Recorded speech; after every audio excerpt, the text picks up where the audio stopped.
Okay, in the last lesson we discussed the human digestive system. Now we move on to the homeostatic control of the blood glucose level in the human body. We know that the digestive system breaks down your carbohydrate into the simplest form, your glucose. Now we're going to see how the glucose is maintained, the blood glucose level is maintained after your glucose is being absorbed into the bloodstream, how your body will maintain it for the human body to work in its optimal condition. Before we move on, we going to look at the key terminologies we will be using in the lesson. So let's see. Term number one is your homeostasis. Homeostasis is the ability of an organism to maintain stability of internal conditions like your temperature, your chemical balance despite the change in its environment. So we know that human body maintain the temperature 36.7 in the human body, right? Whether the temperature, whether it's a rainy day or it's a sunny day, or it's cold and windy outside, or it's snowing outside, right? The temperature in the body will remain. So that means that the organism will maintain the balance in the internal condition. Homeostasis is taking place in the body.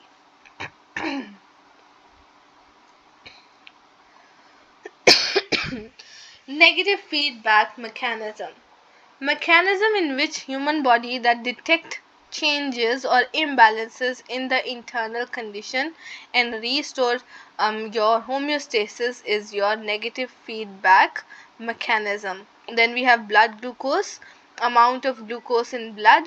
Insulin is a hormone made in pancreas and it is released into the blood to help convert your glucose to glycogen to produce your to reduce your blood glucose level. Okay, you must tell me in the comment that whether the insulin is your endocrine gland or your exocrine gland. Then we have glycogen, a hormone made by pancreas that raises blood glucose level by converting stored glycogen to glucose. Then we have glycogen, which is form in which glucose is stored in your liver and your cells. These are the important terms with their meaning you must know to understand the chapter itself. Let's move forward to the negative feedback mechanism. Negative feedback mechanism generally follows 7 sequence of events.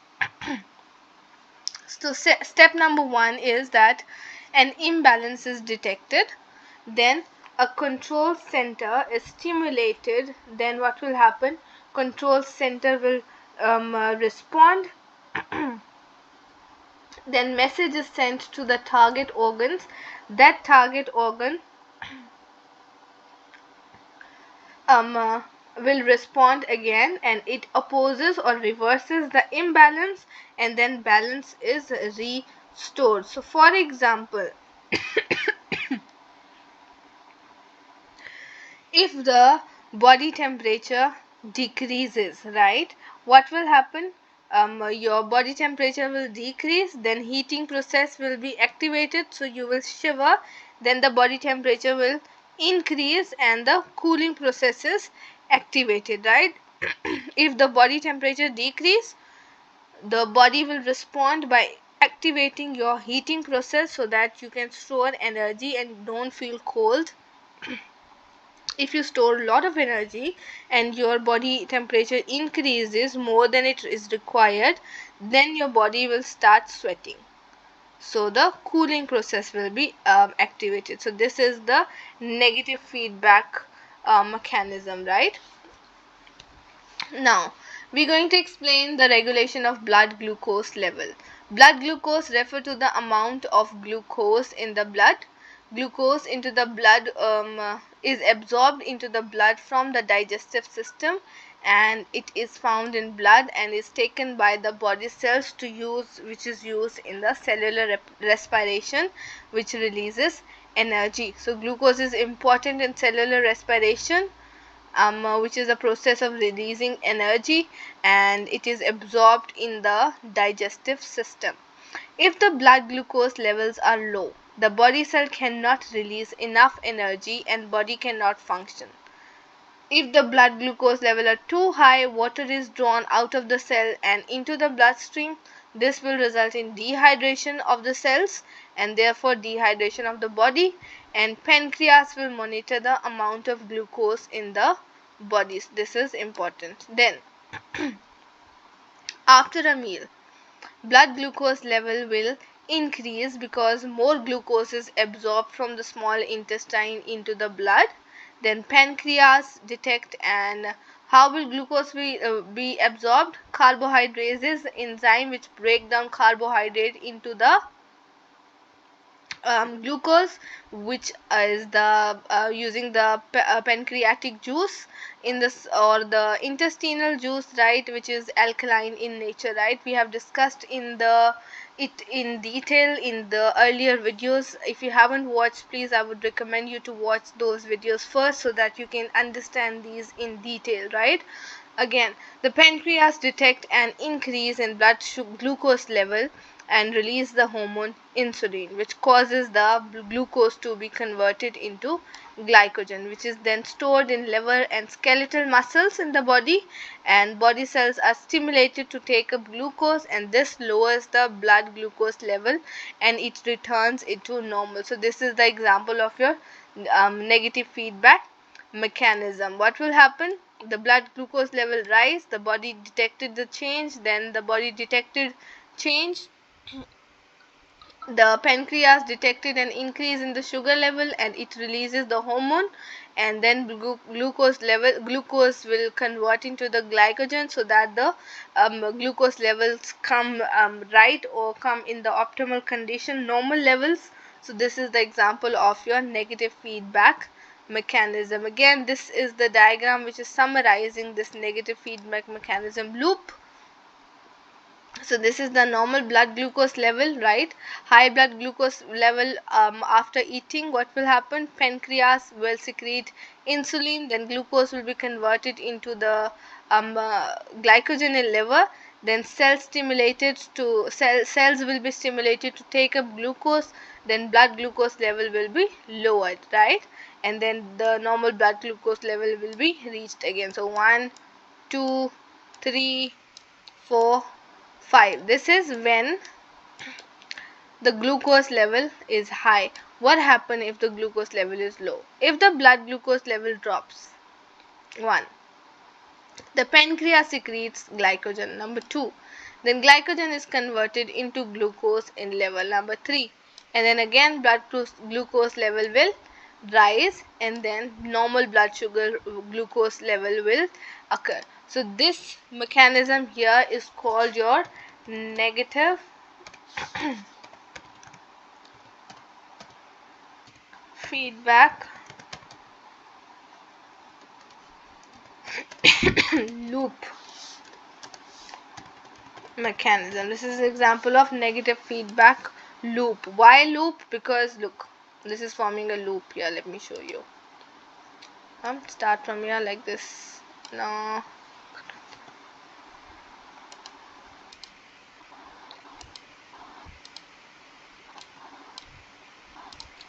Look, this is forming a loop like this. This is the loop, right? You can see the loop. So this is the negative feedback loop. One thing increase, body will detect change, body will work against it to make it normal. If something decrease, then again body will detect and then it will work to make it normal again. Blood glucose level decrease when the body cells are constantly using glucose for the cellular respiration. This is obvious. If you use something, it will decrease. When blood glucose level decreases, what will happen? Body will detect change. It will release your hormone called glucagon. Glucagon is the hormone which converts the stored glucose hormone that converts the stored glycogen into the glucose. This is very important. This increases the blood glucose level and it returns it to the normal. So this diagram here, this one, very important. Glucose will use insulin to convert it into the glycogen, and glycogen hormone will convert the stored glucagon into the glucose. Again, blood glucose levels are maintained at the constant level, which means it will maintain your homeostasis, optimal level in the body.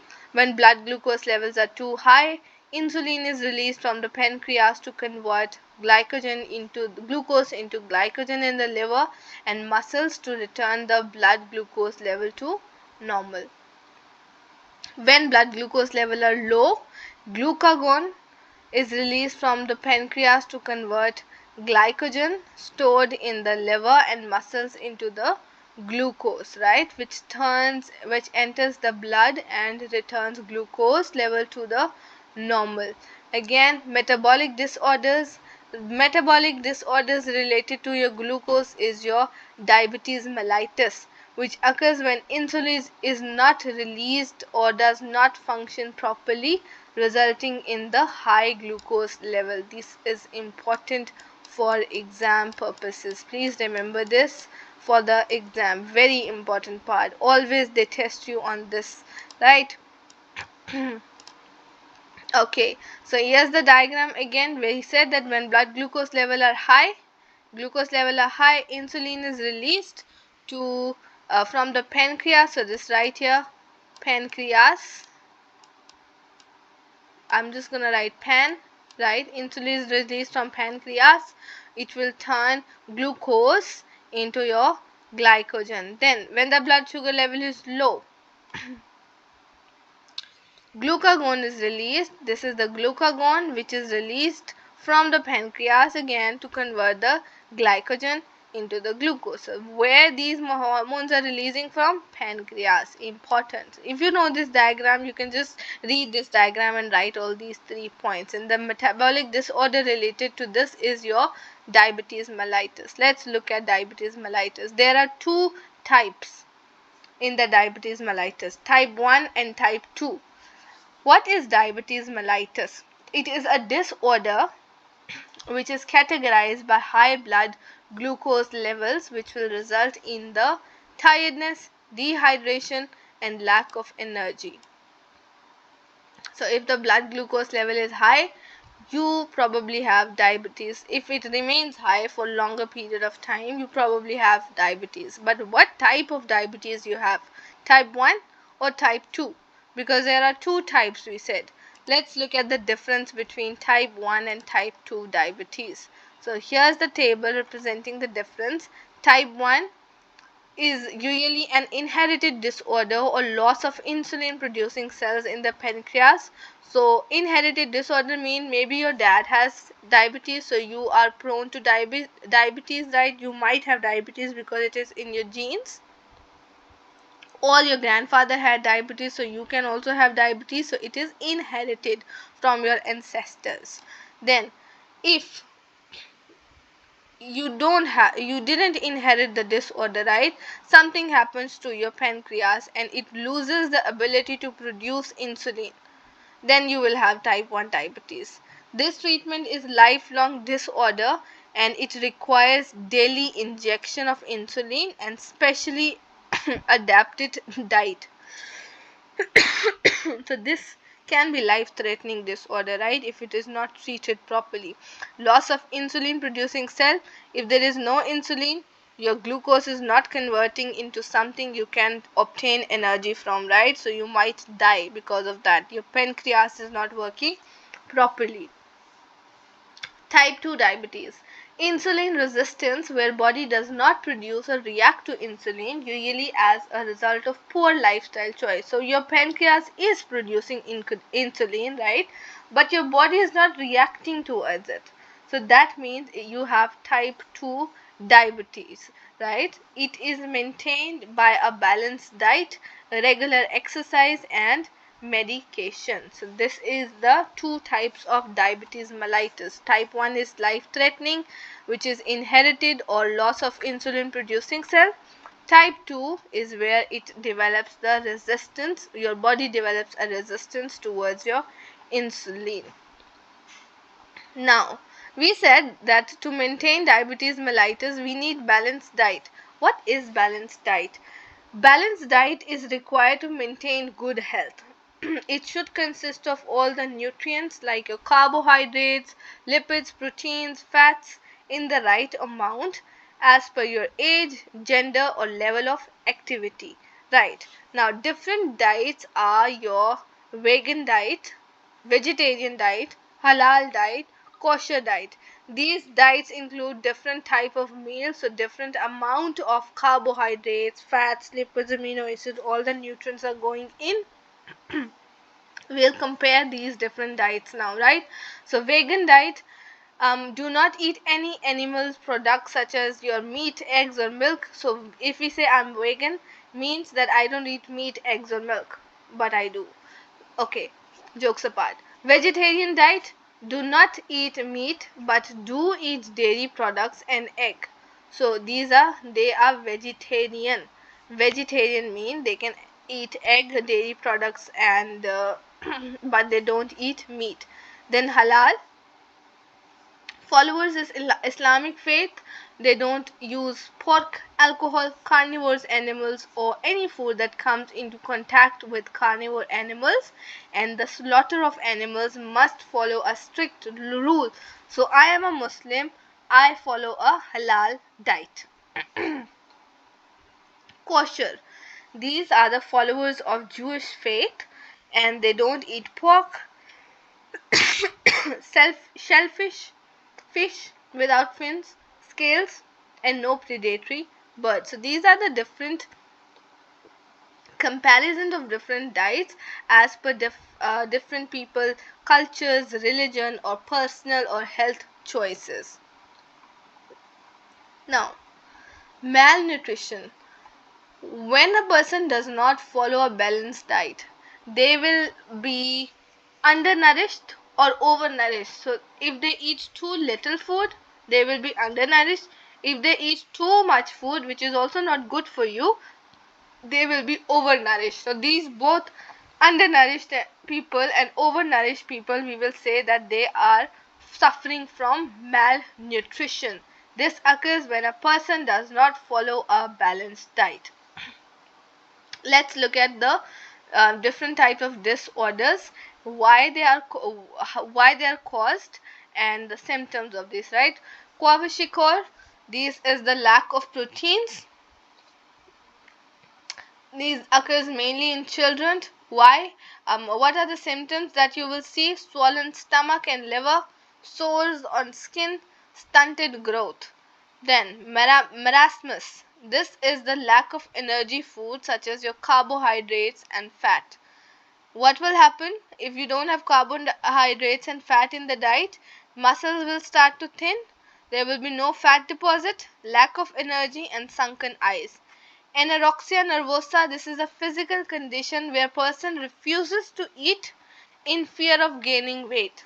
So there will be excessive weight loss because they're not eating, they're not gaining any weight, and they can die because of that. Your body needs nutrition, so you must eat.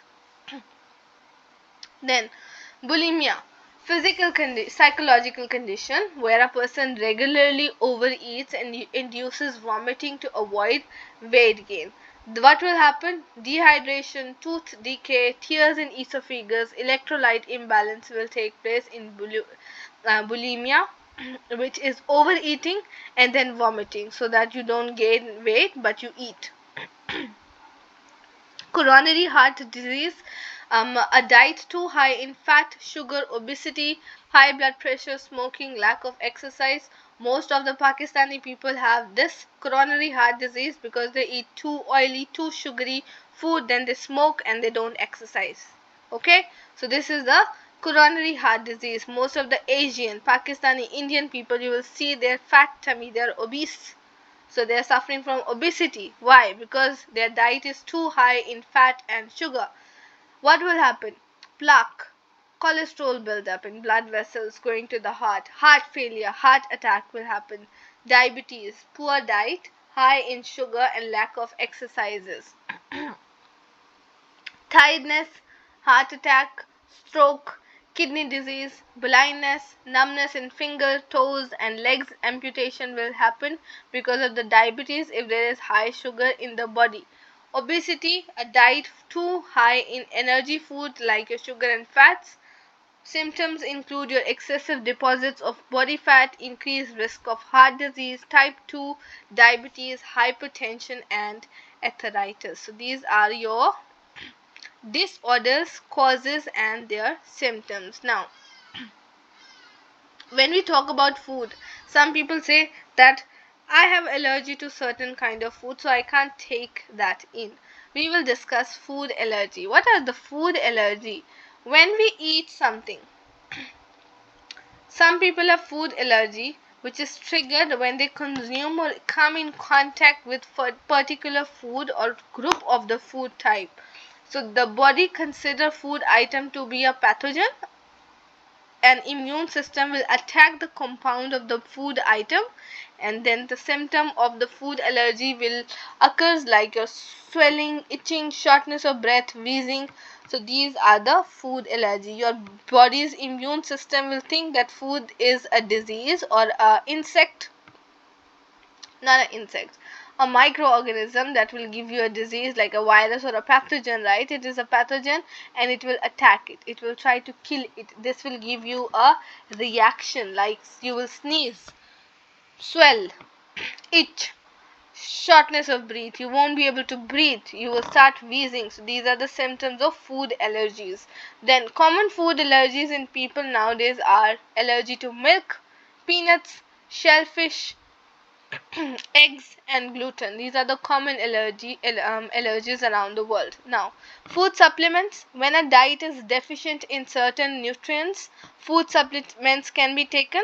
Additional supplements are often taken for the health, sports and beauty reasons and should only be taken on the advice of health professionals. Calcium and vitamin D are often added to diet to maintain strong bones and prevent osteoporosis, particularly in pregnancy and old age. Then bodybuilders and extreme sportsmen and women add protein supplement to their diet to build and repair muscle tissue. Now we have tooth decay. Tooth decay occurs when the outer tooth layer or tooth enamel is damaged. Plaque consisting of a sticky film of bacteria forms on your teeth after eating. When you eat or drink food containing a high percentage of sugars, bacteria and plaque produce acid that attacks food enamel. Fluoride helps to make teeth stronger and prevent cavities, and fluoride can be added to drinking water, salt and toothpaste to reduce food decay in population. Lastly, we have dietary information on packaging. You must always remember to read the dietary information or food labels, which will include a list of ingredient, amount of carbohydrate, protein, fats and oils, allergen, recommended serving size and in the kilojoules, right? You must remember to read this because if you want to follow a balanced diet, you must know the amount of carbohydrates, protein, fats and oils you are consuming. If you are consuming something which your body won't consider as pathogen and induce an immune system attack, so you won't develop allergy, right? If you are recommended serving size, you are taking, if they say that a packaging say that you must only eat one plate, are you not eating one plate? Are you eating half plate or you taking two plate? That won't include in the balanced diet. And food label will give you a list of ingredients and your servings in the kilojoules. This brings us to the end of this lesson. Okay, and okay, another thing, alcohol and drug abuse. Some people who consume alcohol and drugs, they abuse them, so they take them in more than which is required, right? So they are doing the substance abuse, substance like alcohol and drugs, that will have negative consequences, right? Obviously if you take something more than it is required, you will have consequences which are negative, right? So, what are the causes of alcohol abuse? Lack of coordination, blood vision, slurred speech, loss of memory, nausea, anxiety or depression, liver cirrhosis, unconsciousness, and death. These are all the negative effects of the alcohol. If you abuse alcohol, this is what you will go through. You will have lack of coordination, blood vision, slurred speech, loss of memory, nausea, anxiety. Your liver will get damaged and you can get unconscious or you can even die. Then some people, some of the effects of drug abuse: if you're taking drugs too much, you're taking Panado every day, you're taking grandpa every day because of the headache, muscle pain, or anything, you are abusing that drug. You're taking it more than you are required to. Just because you have pain every day, you can't take Panado every day, right? You are abusing. You are doing drug abuse. What will happen if you do drug abuse? Anxiety, paranoia, tremors, sleeplessness, mood swings, depression, change in appetite, death if overdose. These are all the things you will go through if you do the drug abuse. So this is all for the nutrition chapter. In the Stuvia notes, you will be given end of the topic exercise, all the different questions, exam type questions, the important notes, diagram which are important, and the marking according to the KZN rules. Right, so you can download the notes in the Stuvia. Thank you for watching. In the next lesson, we will be discussing your cellular respiration.